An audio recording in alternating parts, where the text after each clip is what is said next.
chamado, eu jamais vou me calar. Eu tenho um chamado, o Evangelho anuncia. Eu fui escolhido no ventre da minha mãe. Eu sei que Deus não abre mão de mim, não. Meus queridos amigos, olá, que Deus em Cristo vos abençoe. Que bom estarmos de volta mais uma vez com o programa Fazendo a Obra de Deus com Excelência. Este é um dos programas que eu mais gosto de fazer, porque se tem uma coisa que toca ao meu coração é fazer as coisas de Deus com excelência. Aprendi desde os primeiros passos na fé que ou a gente é ou não é, ou fazemos bem feito ou não fazemos, ou seguimos ao pé da letra o que diz a palavra de Deus, ou então não podemos fazê-la, porque Jesus disse: a nossa palavra, nossa conduta, as nossas atitudes deve ser sempre sim, sim, ou não, não. Então hoje nós vamos aprender mais um passo, e hoje nós vamos aprender a missão de todos nós. Qual é a nossa missão? Jesus disse assim, que nós deveríamos fazer discípulos de todas as gentes, batizando-os em nome do Pai, do Filho e do Espírito Santo. Então nós vamos trabalhar um pouquinho hoje sobre o caráter do discípulo de Cristo. Nós vamos aprender qual a importância o discípulo deve carregar na sua vida, quais são as suas características. E pergunta a você que me assiste: você se considera um discípulo de Jesus? Verdadeiramente um discípulo? Porque o que mais tem hoje em dia são pessoas carregadas de títulos, quando na verdade nós deveríamos ter muito mais que títulos, nós deveríamos ter frutos, né, em nossas ações. Então hoje nós vamos aprender um pouquinho sobre fazendo discípulos. E quando eu falo do texto fazendo discípulos, eu convido você que está com a Bíblia a ler comigo Mateus capítulo 28. Em Mateus capítulo 28, o Senhor Jesus dá, após ressuscitar, ele passa para os primeiros discípulos a missão que eles deveriam ter na terra. Eu quero falar então sobre fazendo discípulos, que foi a grande missão que o Senhor Jesus nos comissionou. Em Mateus capítulo de número 28, no versículo 16, Jesus disse o seguinte, vou ler desde o começo, tá bom? E os 11 discípulos partiram para a Galileia, para o monte que Jesus lhes tinha designado. Jesus aparece ressuscitado e logo na sequência ele disse a quem ele apareceu, e aqui foi para Maria Madalena e outras Marias, tá, que foram ao sepulcro. E aí Jesus aparece no versículo de número 8 do capítulo 28 de Mateus. Jesus fala com ela e disse no versículo 9, e indo elas, eis que Jesus lhes saiu ao encontro, dizendo, eu vos saúdo. E elas, chegando, abraçaram seus pés e o adoraram. Então Jesus disse-lhes, não temas, ou não temais, ide dizer aos meus irmãos que vão a Galileia e lá me encontrarão. Manda eles ir para Galileia e lá na Galileia eles hão de me encontrar. Veja que elas receberam essa missão de ir a Galileia e dizer aos discípulos que Jesus iria encontrá-los na Galileia. E eles então partiram para a Galileia, conforme Jesus lhes havia ordenado, lhes havia instruído. Então aqui o versículo diz para nós que eles foram para o lugar que Jesus havia designado. O versículo 17 diz que, e quando viram, o adoraram, mas alguns duvidaram. Você sabe que, mesmo entre os discípulos, existem dois grupos, os que creem e os que duvidam. Vira e mexe, eu encontro pessoas que falam: ah, pastor José Maria, eu não sei se Deus realmente me chamou para eu fazer o que eu estou fazendo. Eu não sei.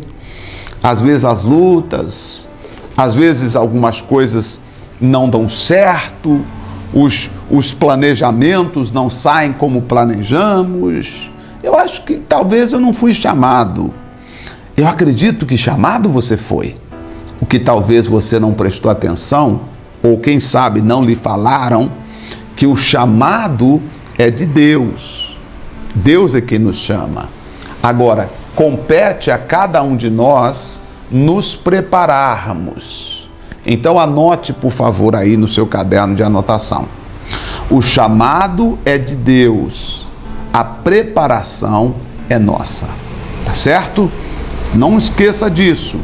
Você, obreiro, pastor, membro da igreja, não importa qual a posição que você está no corpo de Cristo. Se você está no corpo de Cristo, preste atenção. Deus te chama para fazer parte do corpo dele. Agora você precisa se preparar, precisa melhorar, precisa se inteirar mais dos assuntos espirituais para que você possa produzir frutos de uma forma abundante. Portanto, alguns duvidaram, mas outros creram. E o versículo de número 18 vai dizer para nós o seguinte: e chegando Jesus, falou-lhes dizendo: é-me dado todo o poder nos céus e na terra. Portanto, ide, ensinai todas as nações, batizando-as em nome do Pai, do Filho e do Espírito Santo, e ensinando-as a guardar todas as coisas que vos tenho mandado. E eis que estou convosco todos os dias até a consumação dos séculos. Vamos prestar atenção no que Jesus, então, determina que os discípulos fizessem. Primeiro, Jesus disse: é-me dado todo o poder nos céus e na terra. Ótimo. Qualquer dia nós podemos falar sobre a autoridade de Jesus. Mas hoje eu quero falar sobre a missão de fazer discípulos. Então Jesus diz: portanto, ide, ensinai todas as nações. Olha só, algumas pessoas colocam ênfase no ir, mas ir sem ensinar torna o seu ir em vão. Não adianta você ir, mas eu vou fazer o quê? Algumas pessoas chegam para mim, sabem que eu trabalhei fora, em outros países, com a experiência missionária. Algumas pessoas dizem: pastor, eu tenho vontade de ir para o campo missionário. E a primeira pergunta que eu faço é: ir fazer o quê? Fazer o quê? Que às vezes você coloca muito ênfase no ir. Eu tenho que ir para as nações, eu tenho que ir pregar para os outros povos, eu tenho que ir pregar para as pessoas. Mas aí Jesus disse: ensinai. Então o id carrega uma responsabilidade, que é o de ensinar. Se você vai e não ensina, o seu ir é em vão. É em vão. Agora, se você vai e ensina, aí sim você cumpriu o id de Jesus. Então, minha gente, o id de Jesus está condicionado a eu ensinar, porque se eu for e não ensinar, não teve o porquê eu ter ido. Eu preciso ir fazer a diferença na vida das pessoas, ensinando as nações. Aí vem o segundo passo, batizando-as. O batismo é uma resposta do aprendizado. A pessoa aprendeu que Jesus é o Senhor, a pessoa entendeu que Cristo é o centro da vida dela, então ela aceita o batismo. O batismo é uma entrega, uma submissão, um testemunho público de que aquela pessoa está seguindo a Cristo. E aí, quando você vai, por exemplo, se você for para outras nações, Você precisa usar o máximo de sabedoria para ensinar. Eu comentava esses dias sobre a sabedoria do apóstolo Paulo, que chegou numa cidade e havia muitos deuses naquela cidade. E ele entrou no templo e viu várias fotos de deuses, e esse é o outro deus, e outro, e num canto havia uma placa escrita assim, um quadro, estava escrito assim: Deus desconhecido. Ou seja, eles tinham todos os deuses deles, mas eles tinham também uma devoção, um quadro escrito Deus desconhecido. E aí Paulo, olha a inteligência de Paulo. Paulo não chegou pregando contra os deuses daquela gente, porque ele seria mal interpretado. Ele chamou a atenção daquelas pessoas, dizendo: gente, preste um minuto, por favor, da sua atenção. Olha só, pessoal, eu estou aqui hoje para falar com vocês sobre o Deus desconhecido, que vocês, sem conhecer, vocês prestam uma devoção, vocês prestam um culto a esse Deus desconhecido, porque está escrito aqui, o Deus desconhecido, e eu estou trazendo aqui, eu sou ministro desse Deus desconhecido, e eu vim aqui falar para vocês desse Deus desconhecido. E assim ele conseguiu chamar a atenção das pessoas. Entende isso? Quer dizer, você não vai para confrontar as pessoas, você vai usando a sabedoria para ensinar as pessoas. Um dia um rapaz perguntou para mim assim: pastor, o senhor esteve na África? Sim. E a gente sabe que na África há vários costumes, é verdade. E ele me perguntou: e o senhor confrontou os costumes das pessoas? Eu disse: não. E ele disse: e por que o senhor não confrontou, pastor? Eu disse: uai, porque eu não queria criar problema. E ele disse: não, mas a gente tem que sofrer por causa de Jesus. Eu falei: mas aí eu não posso faltar com sabedoria. Aí ele me fez uma pergunta: pastor, é verdade que tem lugares assim, que na África tem lugares com costumes totalmente contrários aos nossos? E eu disse: é verdade. E ele perguntou: e por que o senhor foi lá não foi lá confrontar? Eu disse: porque eu não quis confrontar ninguém, não fui lá para confrontar, eu fui para ensinar pacificamente sobre Jesus. Não, mas teria que confrontar e, se possível, até morrer por Jesus. Eu falei: por que você não foi morrer por Jesus? Né? Porque às vezes a pessoa acha que tem que chegar e confrontar. Ora, Jesus tinha uma sabedoria muito grande. Ele ensinava as pessoas. Mesmo no templo, muitas vezes, a gente pega os evangelhos e nós percebemos que a maioria das vezes nós vamos encontrar Jesus ensinando. Ensinar, gente, é um pouquinho diferente, porque ensinar quer dizer fazer compreender. Isso é ensinar. Então, olha aí, o que é ensinar? Fazer compreender. Quando eu ensino, eu estou fazendo as pessoas compreender. Isso é muito importante para nós, ministros de Deus. Quando eu faço as pessoas compreender, quando eu ajudo-as a compreender, eu estou prestando um serviço a Deus. Então, por exemplo, por isso que eu vou, o id, quer dizer, movimentem-se, vá, siga em frente, né? Em outras palavras, go forward, siga em frente, né? Mas com uma missão: ensinar as pessoas. Depois batizando-as, e terminou a missão? Não. Ensinando-as a guardar todas as coisas que eu vos tenho mandado. Olha só que a missão nossa também não é só ir, ensinar, batizar e acabou. Não, eu preciso ir, ensinar, batizar, né? E continua o ensino, ensinando-as a guardar todas as coisas. Às vezes nós, ou muitos pastores, né, não preocupam tanto com o ensinamento, né, dia a dia. Não adianta você ter um banquete muito gostoso uma vez por mês, você vai continuar fraco. É melhor você ter um feijão com arroz todos os dias do que você comer uma feijoada uma vez por mês ou a cada 2 meses, né? Então veja que nós precisamos continuar, o ensino é continuado. Nenhum de nós iremos graduar na escola do saber. Cada dia nós precisamos aprender mais. Então, nós quando falamos em fazer discípulos, então nós temos a primeira coisa que eu quero que você Entenda, fazer discípulos de todas as gentes. Para eu fazer discípulo, primeira característica, anote aí, primeira característica que eu preciso carregar é o compromisso. Tá? Característica número 1 é o compromisso.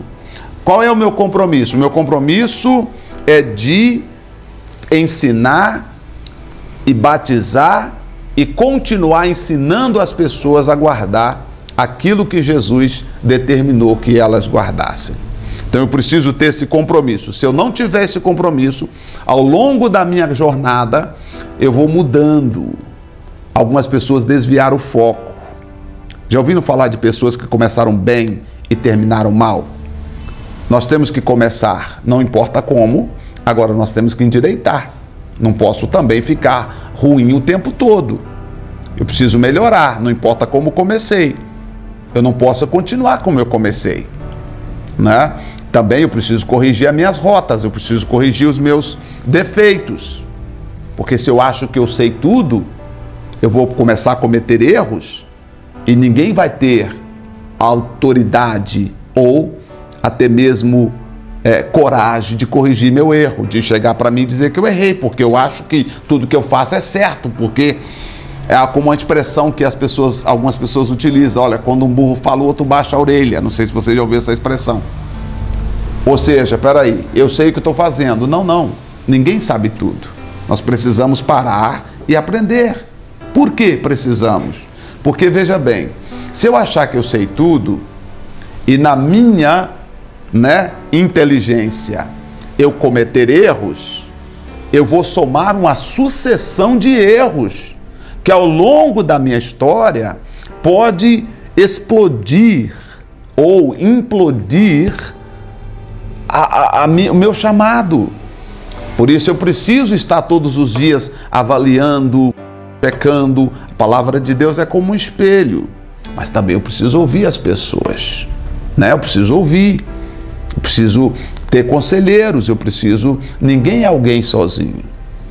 Um grande presidente americano, ou presidente de uma grande instituição, alguém o elogiou e disse assim: poxa, você foi um grande homem. E ele então disse: se eu fiz grandes coisas, é porque eu estava apoiando sobre os ombros de gigantes. Ou seja, alguém me levantou. Eu não consegui chegar aonde eu cheguei sozinho. No mundo secular, isso é chamado de a mente mestra ou mastermind. A mente mestra, que compõe-se de outras mentes que nos ajudam a pensar, que nos ajudam a definir algumas coisas. Claro que eu preciso estar cercado de mentes inteligentes para que a minha inteligência aumente. A Bíblia já nos adverte dizendo: andas com sábio e serás sábio.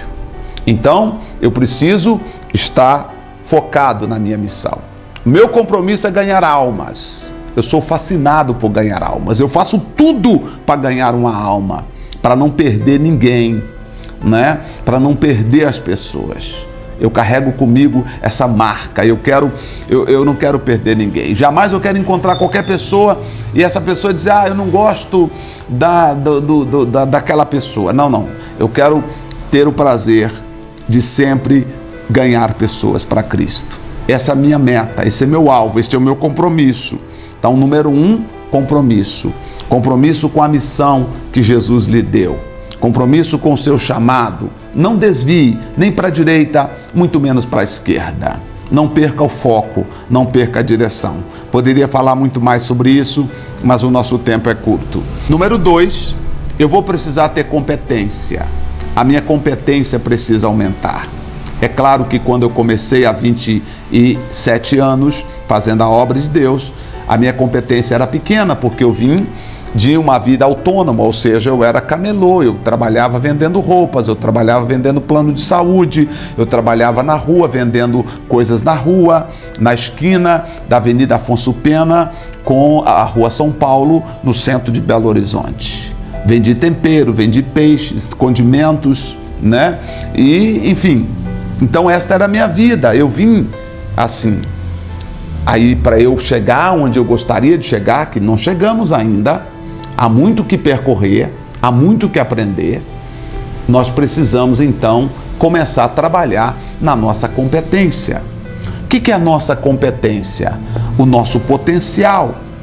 O nosso potencial foi dado por Deus. A minha capacidade é aquilo que eu já fiz até hoje. O meu potencial é aquilo que eu ainda posso fazer.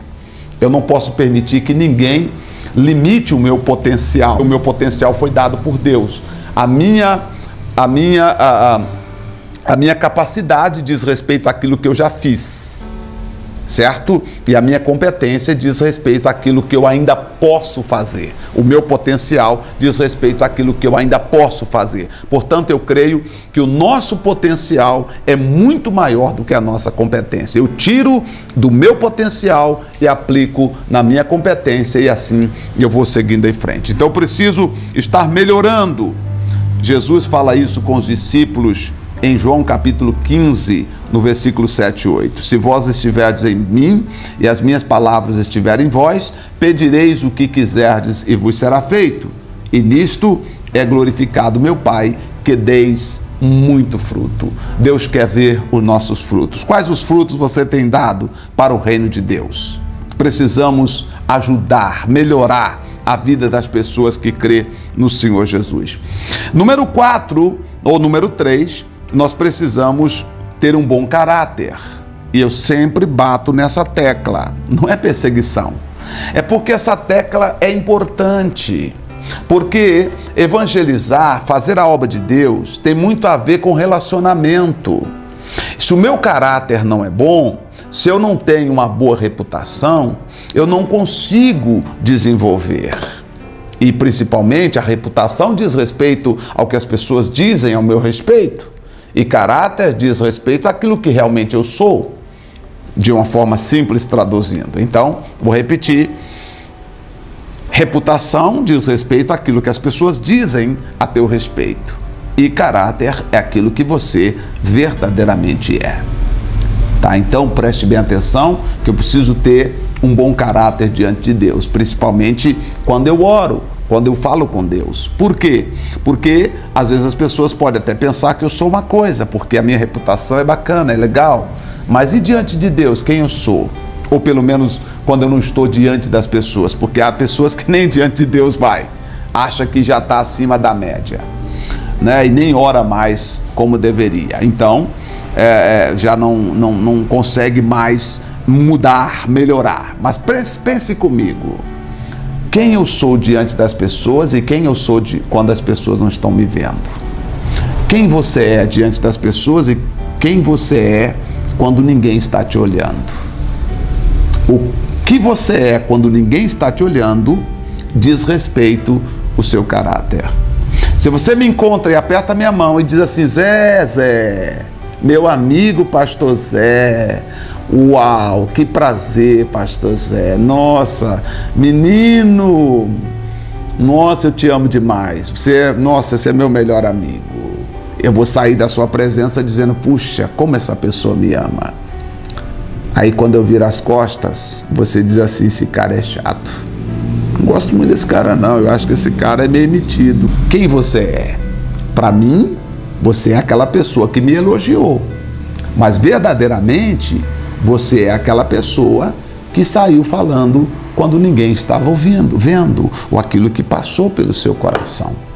Infelizmente, se você com esta natureza de caráter chegar perto de Deus, Deus não vai poder te atender, porque a Bíblia fala que os meus olhos procurarão os fiéis da terra. Então, se você quiser desenvolver a sua vida espiritual, você precisa também cuidar do seu caráter. Claro que aí nós precisamos orar e pedir para Deus: Senhor, me muda. Senhor, muda a minha vida, Pai. Porque todos nós estamos sujeitos a erros e pecados e falhas. Saul, por exemplo, achou que estava acima da média. Achou que não precisava mais ouvir Samuel, o profeta. Ao mesmo tempo, Samuel também era o sacerdote. E ele achou, por ser rei, eu faço o que eu quero, eu mando. E quando ele pensa que não, o Espírito de Deus saiu dele e um espírito mau veio e só houve confusão na vida de Saul, um desastre após o outro. Então nós temos que cuidar do nosso caráter espiritual. Por último, convicção. Você precisa ter convicção do seu chamado, convicção da presença de Deus na tua vida, convicção de que você está com Jesus, de que você é de Jesus e que você está fazendo o que Deus mandou você fazer. Você precisa ter essa convicção. Jesus disse: conhecereis a verdade e a verdade vos libertará. Você não pode mergulhar, sabe, em outras coisas, né, na dúvida, na incerteza, na insegurança, e deixar de desenvolver o seu compromisso, a sua competência, desenvolver um bom caráter por não ter convicção. Não deixe as pessoas determinar quem você é. Um grande palestrante americano chamado Les Brown. Les Brown, quando era criança, ele disse que passava em frente a uma sala de aula e o professor o chamou e disse: menino, vem aqui, vai lá no quadro e resolve aquela questão lá para nós. E ele falou: não, professor, não posso, eu não sei. Ele não era daquela sala, e ele disse: o meu professor falou que eu tenho a mente retardada. E o professor o pegou pelo braço e o chamou e disse assim para ele: seu nome? Ele falou: Les Brown. Ó, Les Brown, não deixe que a opinião dos outros torne a sua realidade. Vai lá no quadro e resolva a questão. E ele foi e conseguiu. Agora preste atenção. A realidade daquele professor, do professor dele, que ele era incompetente, que ele não tinha condições. E ele estava deixando que a realidade das outras pessoas, da opinião das outras pessoas, se tornasse a realidade dele. E eu digo a você: não deixe que a opinião dos outros torne a sua realidade. Eu não sou o que as pessoas pensam. Eu sou o que Deus diz que eu sou. Você não é o que as pessoas dizem que você é. Você é o que Deus diz que você é. Um outro escritor muito famoso, acho que você já deve ter visto, ou quem sabe lido o livro dele, chamado Myles Munroe, faleceu de acidente aéreo alguns anos atrás. E ele dizia que ele era bem assim de cor escura, e ele dizia que lá ele tinha um apelido que chamava ele de Monkey, ou seja, um apelido pejorativo de macaco. Mas ele disse que nunca aceitou isso. Se tornou uma das pessoas mais influentes do seu país, Bahamas, e internacionalmente conhecido. E ele um dia, falando numa palestra, ele disse que as próprias professoras que outrora o criticava e o chamava desse adjetivo, desse apelido, sabe, estava lendo os livros dele, porque ele não deixou a opinião das pessoas se tornar a realidade dele. Eu quero terminar este nosso Fazendo a Obra com Excelência dizendo a você: não deixe que a opinião de outras pessoas torne a sua realidade. Deixa eu lhe dizer, as pessoas podem pensar e dizer o que quiserem, e você tem todo o direito de não aceitar o que elas pensam ou o que elas dizem a teu respeito. Que Deus te abençoe. Vamos orar? Querido Pai, que a nossa realidade não seja o que as pessoas pensam ou dizem a nosso respeito. Querido Pai Celestial, que a nossa realidade seja a da fé, de ser aquilo que o Senhor diz que somos e ter aquilo que o Senhor diz que temos. Obrigado, Senhor. Obrigado. Muito obrigado. Obrigado porque o Senhor tem nos engrandecido. E esse momento aqui, Pai, é como se fosse uma aula que nós temos todas as tardes de sábado, meu Pai, após as 15 horas. Então aqui estamos. Eu declaro que todos sejam abençoados e, como terminei dizendo, Pai, para que eles não deixem que a opinião das outras pessoas torne a realidade deles. Haja vista que o Senhor também foi criticado. As pessoas te chamaram de demônios, endemoniado, amigo dos pecadores, glutão, comelão. Mas o Senhor nunca deixou que a opinião das outras pessoas se tornasse a sua realidade. Muito pelo contrário, o Senhor seguia em frente, porque o Senhor tinha um compromisso com a missão que o Senhor havia recebido de Deus. Muito obrigado também que nós temos um compromisso com a missão que nós recebemos de Deus. E ninguém vai fazer a gente parar. Obrigado, Senhor. Em nome de Jesus, abençoa a todos em teu nome. Deus te abençoe. Que você seja muito feliz. E lembre das últimas palavras que eu lhe disse. Até o nosso próximo encontro.